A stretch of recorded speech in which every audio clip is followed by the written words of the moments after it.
En nombre de la Universidad Autónoma de Baja California, muy buenos días a todos.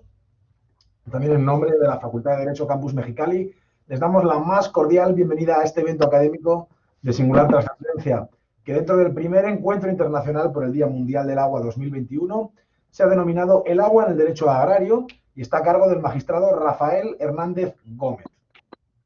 Nos honran con su presencia esta mañana maestros, trabajadores, egresados y estudiantes de la comunidad universitaria, profesores y también estudiantes de diversas universidades del país, así como de integrantes de la sociedad en general.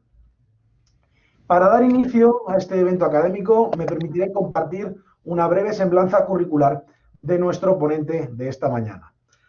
El magistrado Rafael Hernández Gómez es magistrado del Tribunal Unitario Agrario del Distrito 2, con sede en Mexicali, Baja California. Es licenciado en Derecho por la Universidad Juárez Autónoma de Tabasco, profesor de Educación Primaria por la Escuela Normal del Estado de Tabasco, cuenta con un posgrado en Pedagogía por la Escuela Normal Superior de México y maestría en Administración Pública por la Universidad Juárez Autónoma de Tabasco.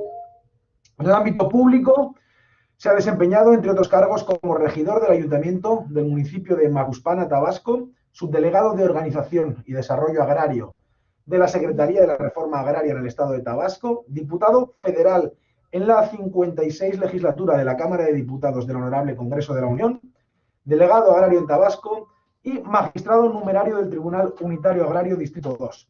Sin más preámbulo, cedo el uso de la voz a nuestro conferencista, sin antes indicarles a todos aquellos que nos están escuchando que si gustan dejar alguna pregunta para el turno de preguntas o respuestas, alguna observación, algún comentario que hacerle a nuestro ponente, pueden hacerlo utilizando el chat de la aplicación Blackboard. Ahora sí, sin más dilación, adelante, señor magistrado. Escuchamos.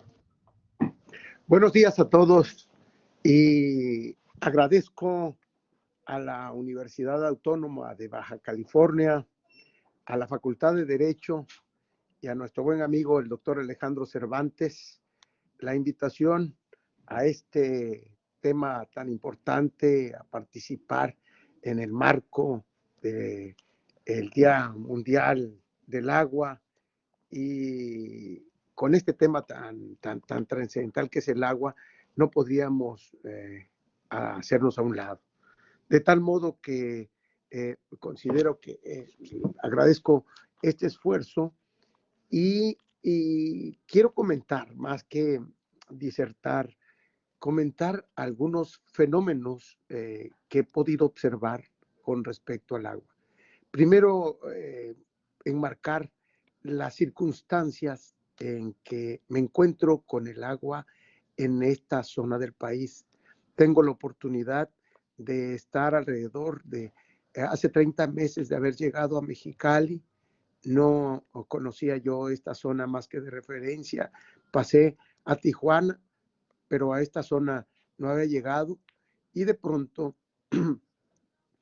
desde el vuelo que empieza a aterrizar el avión, veo las zonas de color gris y de color café y me sorprende el lugar, porque vengo de Tabasco y los que han tenido la oportunidad de viajar al trópico saben que cuando va aterrizando el vuelo todo es azul y verde, un verde vivo de la naturaleza misma.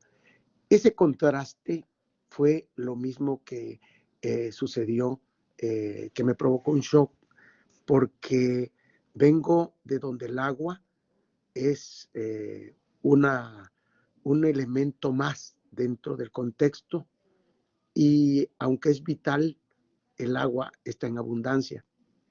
Y en esta zona vengo donde el agua vale tanto o más que la tierra.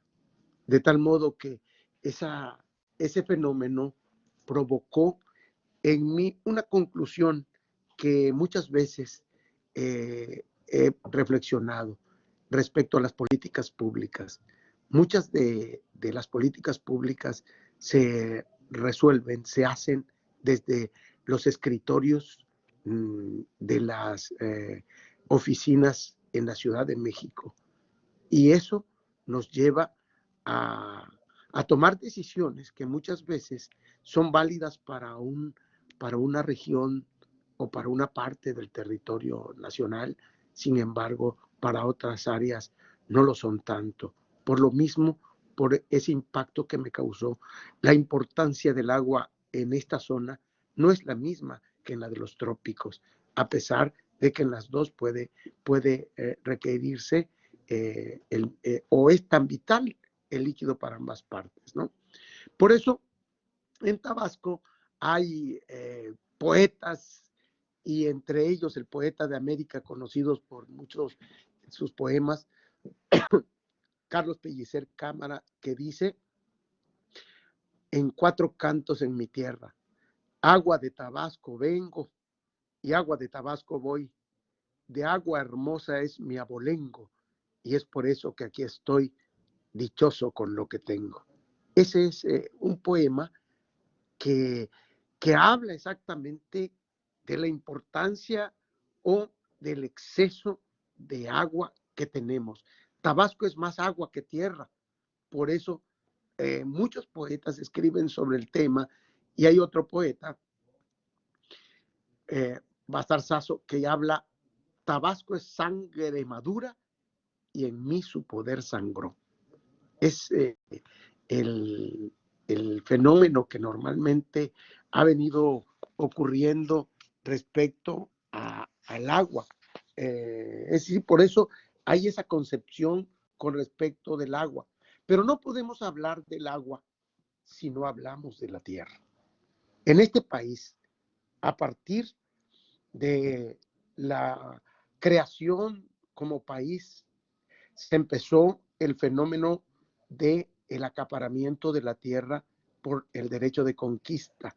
Todos sabemos que a la llegada de los conquistadores, la tierra tenía, más bien ellos tenían ese derecho por haber sido conquistadores, de que se les daba una encomienda, es decir, se les encomendaba una cantidad de indígenas para evangelizarlos, pero al mismo tiempo una cantidad de tierras y a la vez todo lo que existía. Por eso eran dueños de vidas y haciendas, es decir, tenían las tierras, el agua, las selvas, los animales y las personas con el derecho de propiedad que el derecho de conquista les permitía. Así llegamos hasta la independencia en 1810, y todavía al empezar a constituirse el Estado mexicano, la tierra seguía otorgándosele a españoles y mestizos. Ya había el Estado mexicano en ciernes, pero llega la ley de 1856. En el momento en que se desamortiza la tierra, porque si observamos desde 1810 hasta el 56, se logró el acaparamiento, se logró el latifundismo, que posteriormente fue la provocación o lo que provocó los grandes movimientos sociales que tuvimos en nuestro país. Y por eso mismo, los liberales del 56, encabezados por el presidente Juárez, pudieron promulgar las leyes de reforma, entre las que se hablaba de el reparto de algún modo de las tierras, como podría hacerse la adquisición de las tierras vía las autoridades. Pero eso mismo también nos llevó a una convulsión, porque propició más acaparamiento todavía, y nos lleva a la convulsión de 1910, en la época del Porfiriato.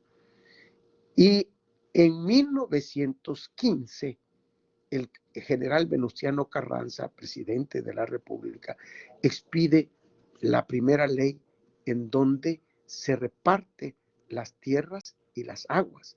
Las dotaciones de tierras que se dan en este país tienen como propósito la entrega de la tierra y el agua. las restituciones, porque fueron dos vías para la adquisición de las tierras, la dotación y la restitución.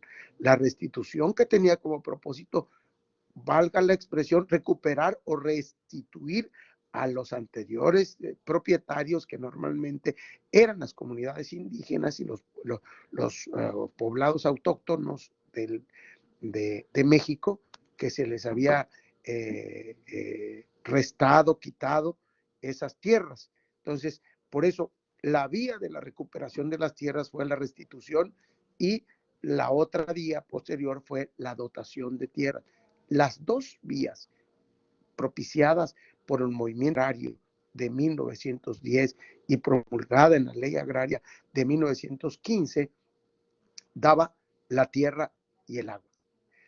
Posteriormente, en el constituyente del 17 retoma todos los elementos del 15, modifica y establece el artículo 27 constitucional como nosotros lo conocemos en su mayoría, y que nos dice que la propiedad de las tierras y aguas comprendidas dentro de los límites del territorio nacional corresponden originalmente a la nación, y nos manifiesta, la cual ha tenido y tiene el derecho de transmitir el dominio de ellas a los particulares, constituyendo la propiedad privada.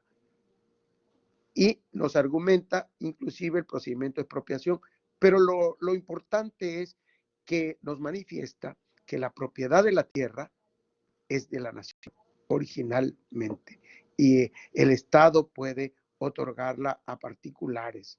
De allí que prosigue la dotación y la restitución de la tierra para los campesinos mediante una vía muy sencilla en ese momento, que quienes pudieran, mexicanos que quisieran integrarse a partir de 20 personas, el Estado estaba obligado a entregarle una cantidad determinada de tierras en función de las que se encontraran en un radio de 7 kilómetros en donde pudiera donde estuvieran los solicitantes, cuyo epicentro sería el lugar donde estaban los solicitantes de esa tierra.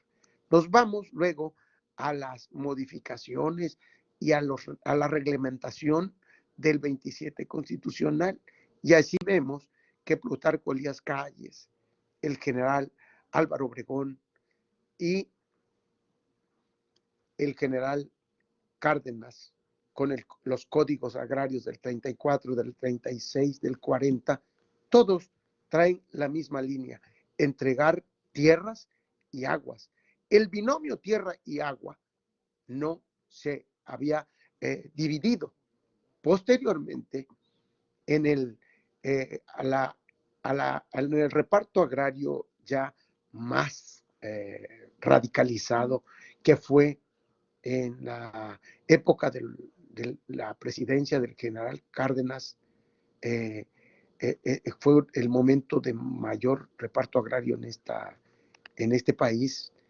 Se siguió reunido el binomio, el reparto agrario, la dotación de tierras y aguas. Nos vamos ahí hasta la ley agraria de 1971, que se llamó Ley Federal de Reforma Agraria.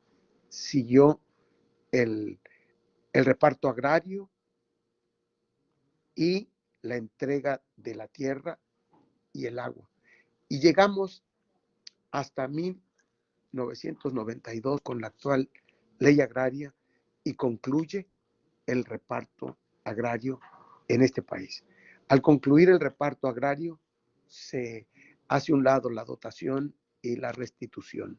Solo nos hablamos ya de la regularización de las tierras entregadas, que hoy por hoy más bien se conforma el 51% del territorio nacional de este país está dentro del sector social. Son terrenos o tierras de carácter social, que son las que repartió el Estado desde 1915, diríamos desde 1912 con el reparto de la Hacienda del Borrego, pero legalmente ya de 1915 hasta 1992, que concluyó el reparto, como lo hemos manifestado, de tal modo que se concluye ahí también el reparto de las aguas. Ante esta situación, nosotros podemos ver que ese binomio tierra y agua se modifica a partir del 92, cuando con la Ley de Aguas Nacionales publicada en esa época nos manifiesta que el agua es una mercancía. Cuando se vuelve el agua un bien económico, de tal manera que en esta situación la cuestión empezó a cambiar. Por eso podemos ver hoy que en la ley agraria solo tenemos 4 artículos que nos hablan de las aguas del ejido. De tal modo que el artículo 52 de la ley agraria nos dice: el uso o aprovechamiento de las aguas ejidales corresponde a los propios ejidos y a los ejidatarios, según se trate de tierras comunes o parceladas. El artículo 53 nos dice: la distribución, servidumbres de uso y de paso, mantenimiento, contribuciones, tarifas, transmisiones de derechos y demás aspectos relativos al uso de volúmenes de agua de los ejidos estarán regidas por lo dispuesto en las leyes y normatividad de la materia. Segundo artículo que habla sobre el tema. Nos vamos al tercer artículo, que es el artículo 54 de la ley agraria, y nos dice: los núcleos de población ejidal beneficiados con aguas, quiere decir que ya los que hubieran sido dotados correspondiente a distritos de riego u otro sistema de abastecimiento, están obligados a cubrir las tarifas aplicables. Y por último, el artículo 55 nos dice: los aguajes comprendidos dentro de las tierras ejidales, siempre que no hayan sido legalmente asignados individualmente, serán de uso común y su aprovechamiento será conforme lo disponga el reglamento interno del ejido, o en su defecto, de acuerdo con la costumbre de cada ejido, siempre y cuando no se contravenga la ley y normatividad de la materia. Así podemos ver que el agua, en esos términos, quedó dentro de las tierras del ejido. Los cuerpos de agua dentro de las comunidades tienen que estar considerados dentro de la resolución presidencial. Por eso, originalmente, cuando se entregaban la dotación de tierras o se restituían las tierras y las aguas en los núcleos agrarios, se daba mediante el documento denominado carpeta básica, en donde estaba el documento fundatorio, que es la resolución presidencial. Allí, en ese documento, se dota al ejido con superficie, la cantidad de hectáreas que le corresponden, medidas y colindancias, y las aguas nacionales que quedan comprendidas dentro de ese territorio, dentro de esa propiedad, manifestando que la propiedad de las aguas son de la nación, pero que cuando están comprendidos dentro del ejido, le pertenecen al ejido por dotación de resolución presidencial. En cambio, si los aguajes ubicados en el interior de las tierras ejidales o comunales no son considerados aguas nacionales, la propiedad es, como decimos, plenamente de los núcleos agrarios, con las limitaciones que establecen los artículos 52 y 55 de la ley agraria. Entonces, así podemos observar que hay dos tipos de aguas, diríamos, dos formas de tenencia del agua en los ejidos: las aguas nacionales y las aguas de los ejidos con que fueron dotados. Posteriormente, ya en la Ley Federal de Reforma Agraria, y de acuerdo a las circunstancias de cada región, solo se fueron entregando las tierras y fueron haciéndose un lado la dotación de aguas. O sea, se dotaba de tierras y muchos ejidos no fueron dotados con agua ante la problemática que empezó a generarse en estas zonas, ¿no? De tal modo que podemos manifestar que es tan importante la cuestión de la tierra, digo, y del agua, que por lo mismo el Estado mexicano ha tenido que realizar una serie de reglamentaciones, modificarlas constantemente para que el ciudadano tenga la posibilidad de tener acceso y derecho al agua, porque el agua es tan esencial para la vida. El agua potable y el saneamiento son indispensables para la vida y la salud, pero fundamentalmente son indispensables para la dignidad de la persona. Hoy podemos decir que en este mundo hay alrededor de 900 millones de personas que carecen de acceso a fuentes mejoradas de agua potable, y hay alrededor de 2.500 millones que no disponen de servicios mejorados de saneamiento. Y aunque estas cifras revelan un número, realmente podemos decir que es mayor en razón de que, pues, los asentamientos precarios y millones de personas, podríamos decir, no están en las estadísticas. La pobreza, la desigualdad y la disparidad en las relaciones de poder han propiciado que estas personas no se contabilicen. Por tal razón, no hay un número más que cercano a los que carecen del agua.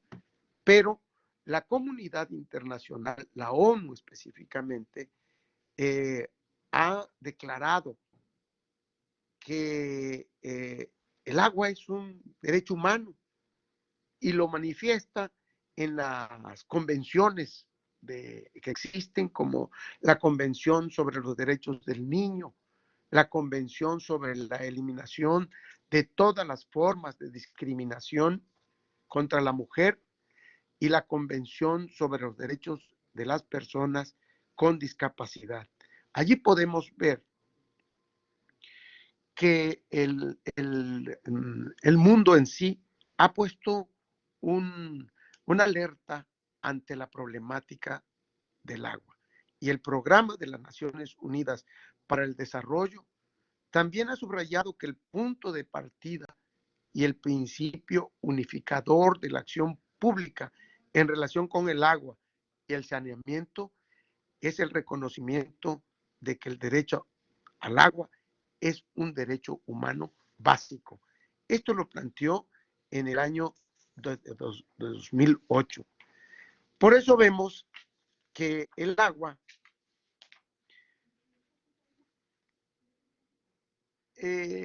independientemente de los tratados internacionales, existen obligaciones específicas en relación con el Estado mexicano para lograr el acceso al agua.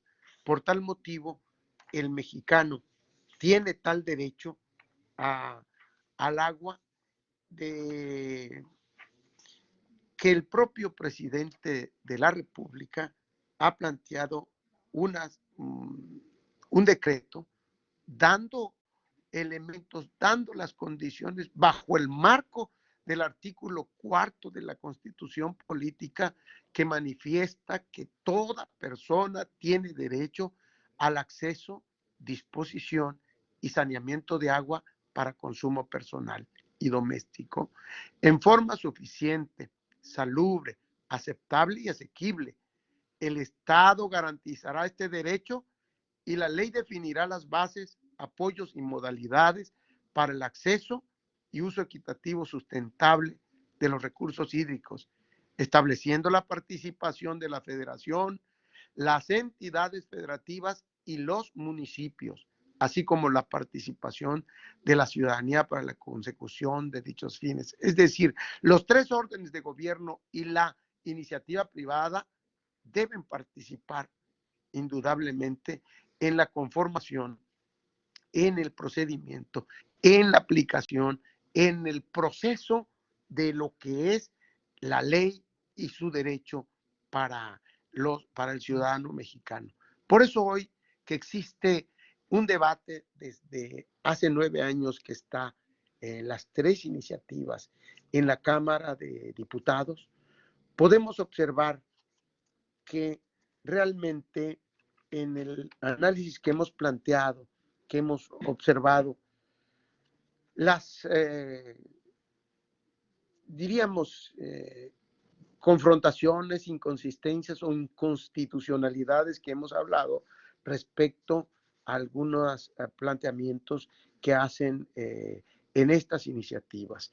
Pero tenemos que observar que el propio presidente actual, el presidente López Obrador, con fecha publicado el 28 de junio del año pasado, del 2019,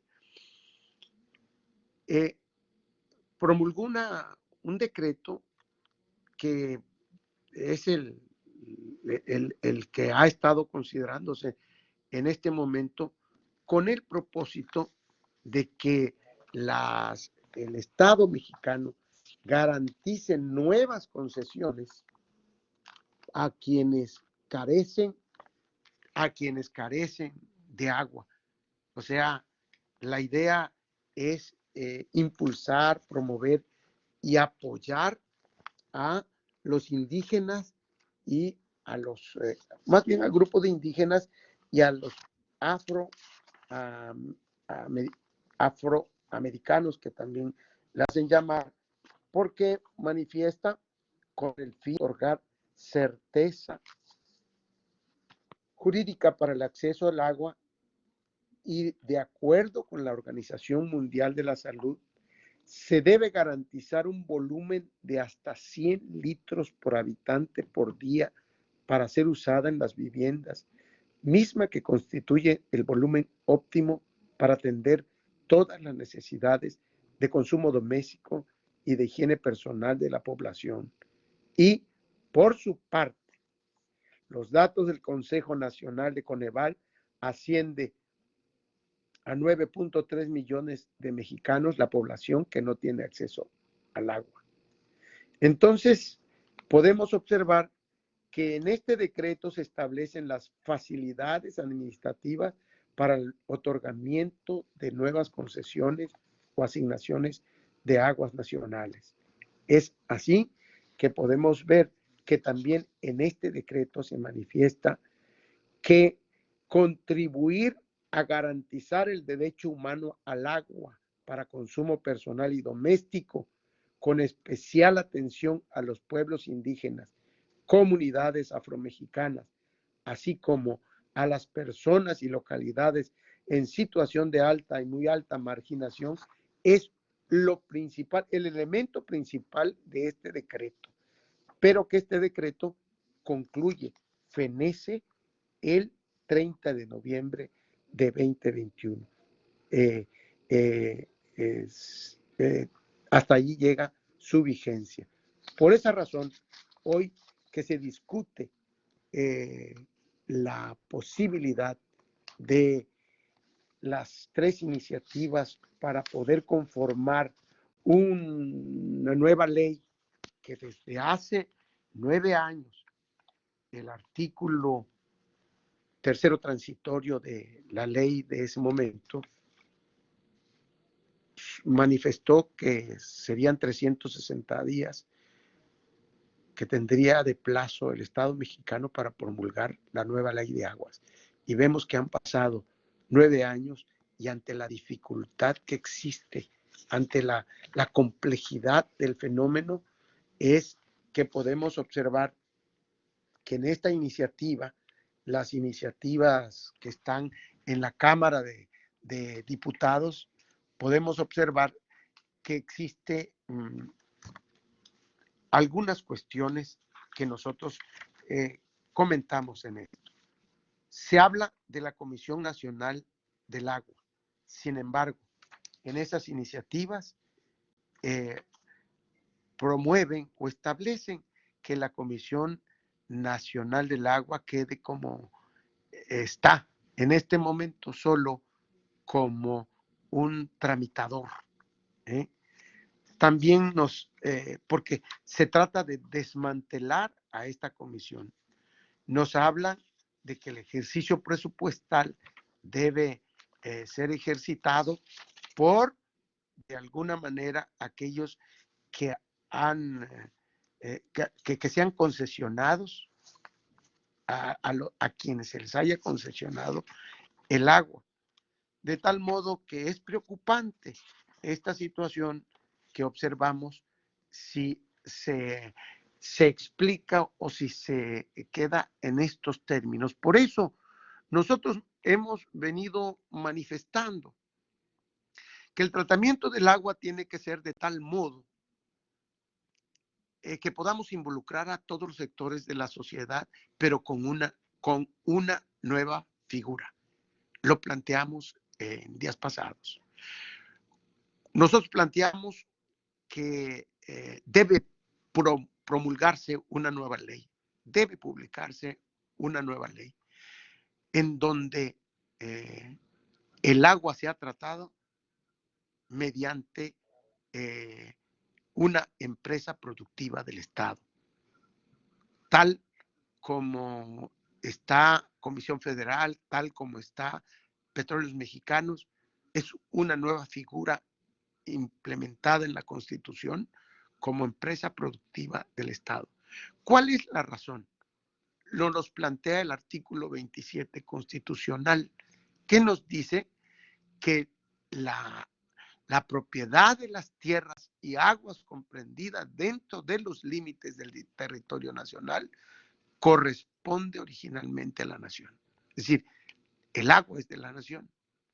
Entonces, basado en esa premisa, basado en la necesidad que existe de este vital líquido, que también es parte de la dignificación de la sociedad, que es parte de la gobernabilidad, de la gobernanza del Estado, pero además es seguridad nacional. Nosotros consideramos que debe ser el Estado quien debe volver a tener las herramientas suficientes y necesarias para seguir siendo el rector, el distribuidor del agua mediante las empresas productivas, mediante la creación de una empresa productiva del Estado, en donde se pueda implementar el principio de la territorialidad o de la regionalización, en razón de que somos muchos Méxicos. Como les planteo al inicio de la charla, el México que me encontré en Baja California es opuesto al México del que yo conocía, es opuesto al México del centro. Son otras características y el valor que le dan al agua tiene otra característica, de tal manera que la regionalización tiene que implementarse, pero con la rectoría del Estado mexicano. De tal modo que en esas condiciones yo creo que el Estado no debe prescindir, no puede prescindir de su responsabilidad de impulsar la, distribución, de impulsar la nueva ley del agua para que le llegue el agua a todos los mexicanos, porque volvemos otra vez, es un elemento tan importante para la vida y la dignidad de las personas, pero no solamente en esa condición, sino que desde la ley agraria, desde las primeras leyes agrarias, desde los códigos agrarios, la condición de entregar el agua y la tierra es con el propósito de producir alimento. Recordemos que la dotación de la tierra, la dotación de la parcela es con el propósito de que el mexicano dotado, el ejidatario que se le dota de una porción de tierra en un núcleo agrario, tiene como propósito el de alimentar a su familia y el excedente para distribuirlo en la sociedad en su conjunto. De tal modo que viene otro elemento, el uso agrícola del agua, el uso forestal, el uso ganadero del agua, es decir, el uso del agua para la producción de alimentos. Por eso es un elemento de seguridad nacional, es un elemento de gobernabilidad en el país, de tal modo que nosotros planteamos que debe modificarse la ley de aguas nacionales con bajo el principio de una empresa en donde puedan contribuir el Estado, la iniciativa privada y los diversos ciudadanos y principalmente el sector social, mediante la creación de contralorías sociales con el propósito de supervisar, vigilar y revisar como Contraloría Social el uso idóneo, adecuado del agua. Porque planteamos, desde que el agua se volvió mercancía, entra al mundo de la empresa y el empresario busca la ganancia y el Estado debe buscar el bienestar. Son dos objetivos diferentes, son dos propósitos distintos, de tal modo que podemos observar que el vital líquido, que es el agua, no puede estar sujeto a la acumulación como el empresario está haciendo, porque luego se vuelve sujeto de especulación. Entonces, nuestro planteamiento va en ese sentido de que las aguas nacionales tienen que ser una herramienta más en favor de los campesinos, de los sectores urbanos, de los productores y de la sociedad en su conjunto. Yo creo que podemos entrar a algunos temas de charla y con esto dejo nada más algunos elementos de reflexión y espero sus comentarios. Buenos días. Gracias.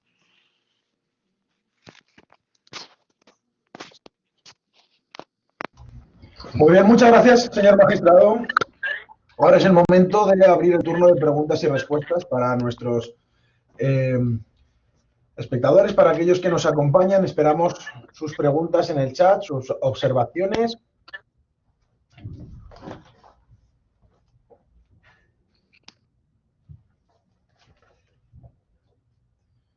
De momento nadie. No sé si alguno también de nuestros moderadores, de nuestros organizadores, el doctor Alejandro Cervantes, la maestra Marina, tengan alguna observación. Ya tenemos en el chat una pregunta de Andrea Abigail Jurado Hernández.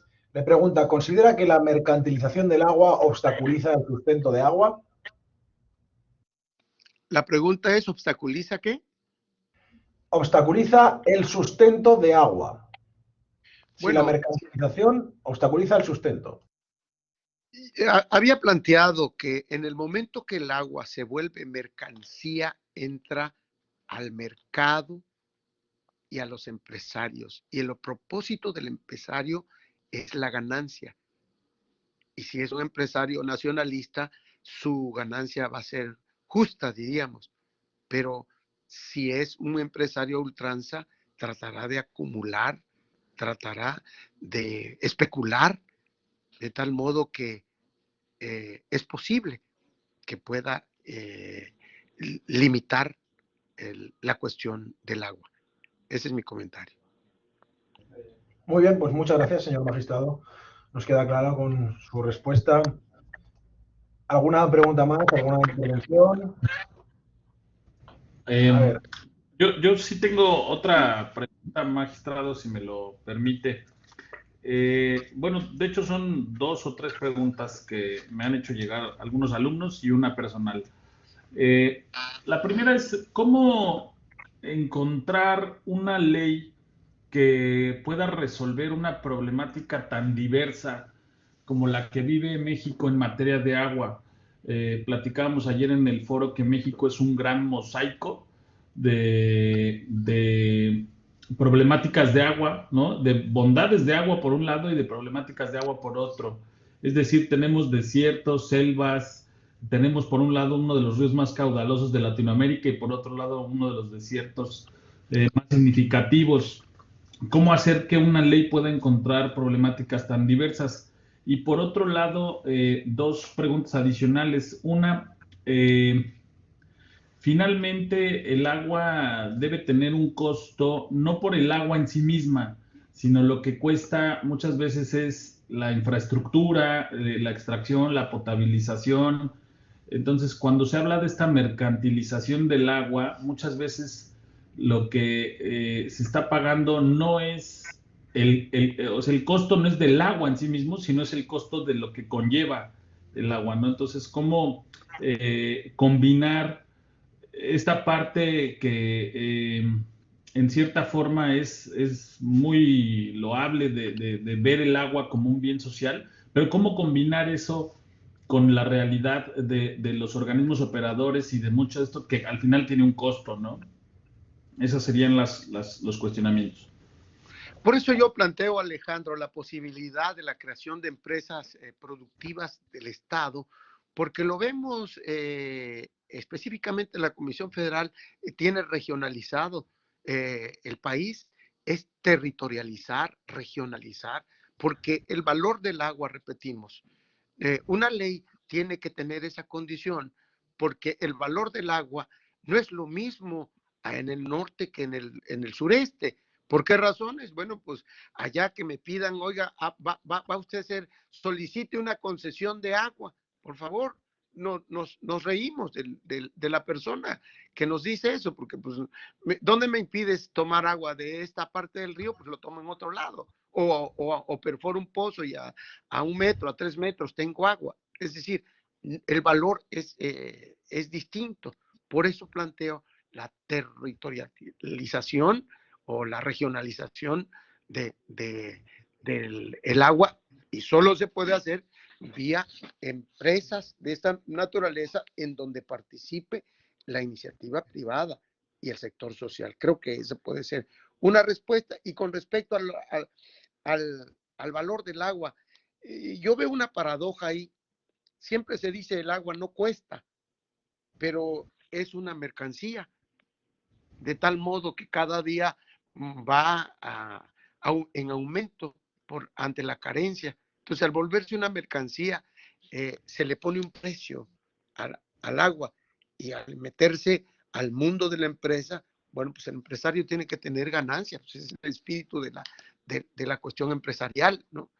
Y en este vital líquido, pues yo creo que lo que, lo que es fundamental es, como lo planteamos, es dignidad, es alimento, es derecho de humano y es gobernabilidad para que podamos nosotros tener esa circunstancia. El Estado mexicano debe seguir en la rectoría, pero en la realidad, porque en el papel está en la rectoría, pero tú tuviste la oportunidad de estar en algunas áreas de esa naturaleza y ves las carencias que existen para la supervisión y el control.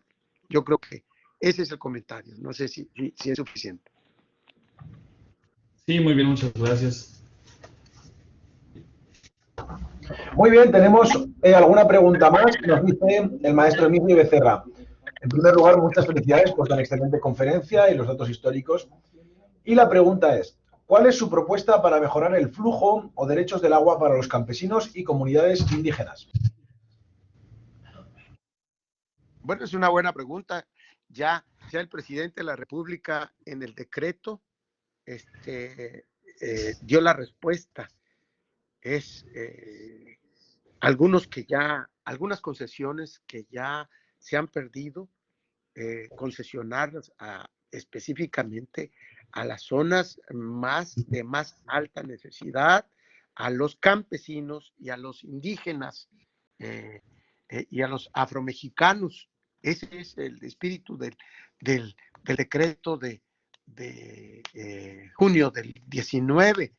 Entonces, tenemos que observar si ya se cumplió con ese propósito, porque, como les comentaba, este decreto fenece en noviembre del 21 de este año.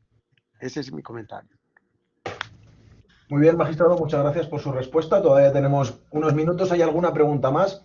Nos dice Ramona Leticia Sarmiento Roa, ¿usted cree que en un futuro se pueda aplicar una nueva ley que ya concluye el 30 de noviembre del 2021 para garantizar el derecho al consumo al agua? No, la ley de aguas nacionales está vigente. Se está planteando 3 iniciativas para impulsar una nueva ley, pero la ley existe y no fenece. Lo que fenece es un decreto en donde el presidente López Obrador manifestó la voluntad de que se le den nuevas concesiones específicas a todo mexicano, pero específica o especial o acentuándolo más en los más necesitados. Ese es el comentario. Perfecto, muchas gracias por la aclaración, por la precisión, muy importante. No es la ley la que concluye. Nos dice Arel Zúñiga Niebla, yo soy del Valle y conozco la escasez de agua para el uso agrícola. Conozco los modelos de riego, que son los encargados de administrar y otorgar el agua a los ejidatarios. Actualmente, ¿considera usted que es viable que Mexicali esté mandando agua a las ciudades de Tecate, Ensenada y Tijuana, siendo que son ciudades cerca del mar? ¿No sería más factible que tuvieran una planta potabilizadora de agua? Pues yo creo que yo coincido con él de las plantas potabilizadoras, pero yo creo que un 1.800 o 1.800.000 metros cúbicos de agua que se dota del río Colorado, es más o menos, es la idea que tengo, es suficiente para alimentar esta ciudad y también Tijuana, al grado tal de que no ha habido las grandes carencias de agua. Sin embargo, lo que sí importa es en el valle, es no descuidar que el Estado mexicano debe ser responsable de la rectoría del agua, porque está concesionada a las organizaciones existentes. Es legal eso, pero yo creo que ahí es donde está el quid del asunto. Es mi opinión. Muy bien, pues muchísimas gracias por su respuesta de nuevo. Y si no hay más preguntas, yo creo que vamos a pasar a... Bueno, hay una última pregunta que acaban de plantearle, discúlpeme. Se la planteo. En la convergencia de tierras, ejidales y reservas naturales, ¿las concesiones de explotación de agua deben delimitarse a terceros respecto al uso ejidal y preservación de los recursos? No entendí bien la pregunta, pero si limitarse a terceros, no le entiendo ahí. A ver, nos preguntaba Alejandro Santibáñez que parece ser que ahora ha salido de la sesión, no sé si habrá tenido algún problema de conexión. Se la leo de nuevo. Yo también en el planteamiento era un poco confuso. A ver, dice, en la convergencia de tierras ejidales y reservas naturales, las concesiones de explotación de agua... Reservas naturales ¿de qué? ¿De agua o de tierras? Esa sería la duda. De acuerdo. Vamos a esperar a ver si retorna la persona que le ha planteado esta pregunta. Correcto. Y hace la aclaración para cerrar. Y mientras tanto, yo creo que vamos a proceder a la entrega de la constancia a nuestro ponente magistral de esta mañana. Aquí está, aparece proyectada, se la haremos llegar a la brevedad.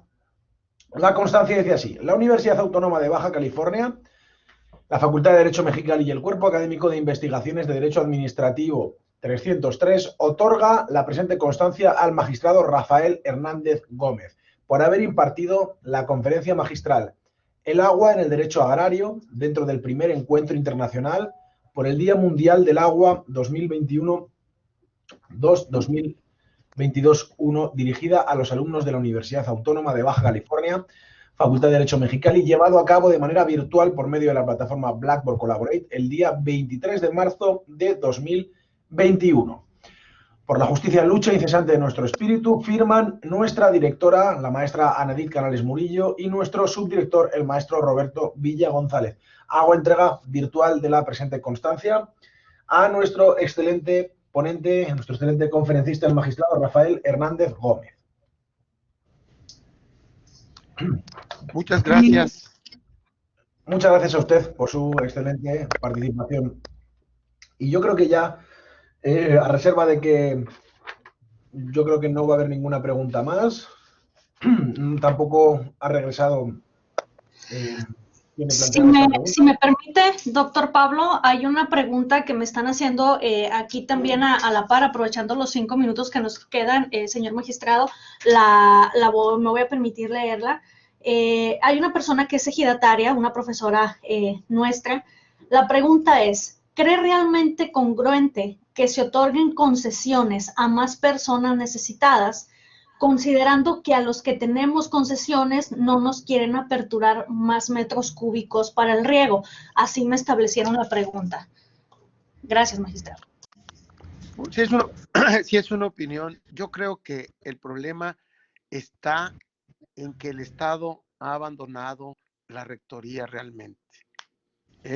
Y al volverse mercancía en manos de particulares, el líquido vital, bueno, pues las leyes del mercado determinan su distribución. Creo que principalmente ese es el problema. Por eso insisto que es el Estado que debe volver a retomar la rectoría para la distribución, en este caso, del agua. Es mi opinión. Muchas gracias, muy amable. Muy bien, pues yo creo que ya con esta intervención de la maestra Marina damos por terminada la conferencia de esta mañana. Muchas gracias y buenos días. Muchísimas gracias por tu participación, mi estimado amigo, y creo que fue muy enriquecedor para todos poder contar con tu presencia en este foro. Muchísimas gracias. Muchísimas gracias. Buenos días. Muy bien, por nuestra parte invitamos a nuestras autoridades, a los maestros y alumnos que nos acompañen en los diversos eventos que conforman el primer encuentro internacional por el Día Mundial del Agua. Un saludo a todos, que tengan muy buena mañana, muy buen día.